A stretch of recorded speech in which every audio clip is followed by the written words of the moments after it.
If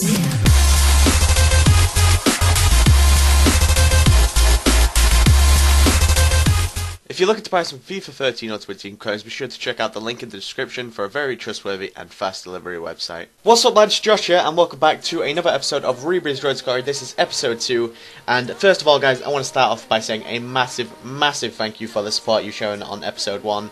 It hit 800 likes. 800 likes in one day. That is absolutely freaking mind-blowing. I've never had a video that's done that well, so you know guys, you're clearly looking forward to episode 2, and I'm going to bring it out for you guys very soon, of course, because I'm commentating it now, and you're going to see it within the next hour or so. But we're going to move on to buying a few players, and then they're going straight into the team. Of course, we are planning on building a full French bronze team, and then we're going to move on to a full shiny bronze French team. I was going to say bench then, but they go into the team. We bought Zuba and we bought that right wing. I'm not too sure of his name, but we're just going to swap around a few more players, and we're going to put the last player in, which is caught. A 72 pace player. I think we got him on Ronaldo's Road to Glory, but in out of formation, so we never really played him. I think I remember his face from somewhere. And this game we're about to play, look at the matchmaking. What the hell is that? A 3-4-3 full-on gold BPL team in full chemistry. EA's matchmaking, it's absolutely pathetic. A lot of people hate me arguing about it, but I'm sorry. How the hell does a bronze team get matched up against that? I think they need to revert back to their FIFA 12 methods and of matchmaking, where you can see their chemistry, because honestly, it makes a better game. If you're that sort of chemistry, you really don't want to play these sort of teams. So you should have the free will to be able to leave, or to check out what chemistry they have before locking in to the game. But anyway, we're going to talk about the game now, and that was 1-1. I went 1-0 up with, I think it was Ribery, I'm not too sure, but then I score an own goal. Somehow that's an own goal, but look at this, rebound after rebound, but it doesn't manage to go in. This was just a really strange game. He was absolutely dominating me, but from somewhere out of nowhere, something happens, and I'm going to let you guys see what happens very soon. But in the 52nd minute, he makes him go 2-1 up, and he does actually start to apply the pressure really hard now. And look at that. What the hell is that? I've no idea what the hell that is. That's FIFA 13 AIDS all over, baby. What is that, honestly? The defender just bounces it, and it's falling straight to Asaidi, and he's able to slot it into an open net.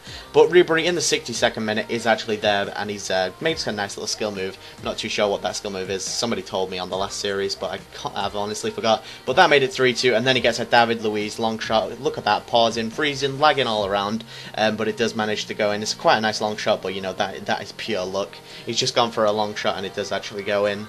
And David Luiz, he doesn't even have that good of a long shot. Personally, I think. Well, he's got some decent stats to it, but for it to swing in like that is a bit shitty. But anyway, we actually go for the tramp goal. We need to get back into this game. So I think this was 4-3 at the stage, and I really didn't expect. I was expecting to get shut out of the game at 4-2, but we come back with that Leon Court, tramp goal. But then Nangis, 80th minute, brings it back 4-all. What's going to happen next? Look at the 90th minute. The clock is ticking. Is the referee going to blow the whistle on me? But look at that. Some great 1-2 passing, and we're through. 5-4, 90th minute.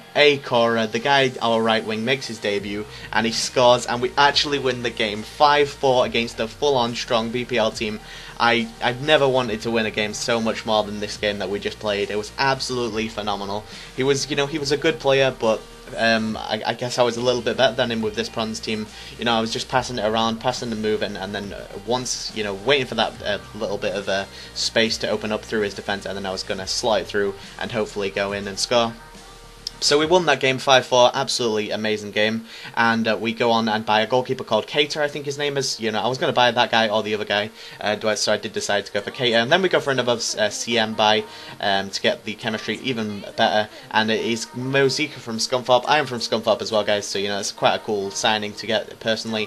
I think he's the only French person that plays for Scunthorpe, so I thought I'd pick him up. He's actually a decent buy for 200 coins. The left back is, I think he's in in the Liga Adelante, the second Spanish league, and I think he's quite rare because that was the only one on the market at that stage. So I did just buy him and put him in the team. I think he's at like 90 fitness though, so he'll probably run out of fitness a lot faster than others. But here we make a little bit of a kit reservation, and we change it around a little bit. I wasn't too sure what kit looked similar to France. A lot of you guys said Hartlepool, so I did just go. I went on the web app and bought those sort of. I went through the requests of kits to buy that look like France, and I did actually go for the Hartlepool kit. So thank you for that, guys. Thank you for commenting. Whoever did comment, I think it was like 6 people commented Hartlepool. So I had to check it out, and it was very, very similar. So thanks for that, guys.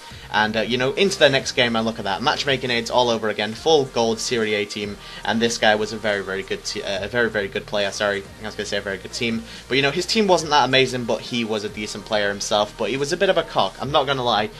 After this game, he just sent me messages saying "you mad, bro." But Ashley93 UK, that I think he's 19 years old. That's a bit immature, don't you think? Make sending "you mad, bro" messages to a bronze team that you beat. Honestly, it really doesn't matter though.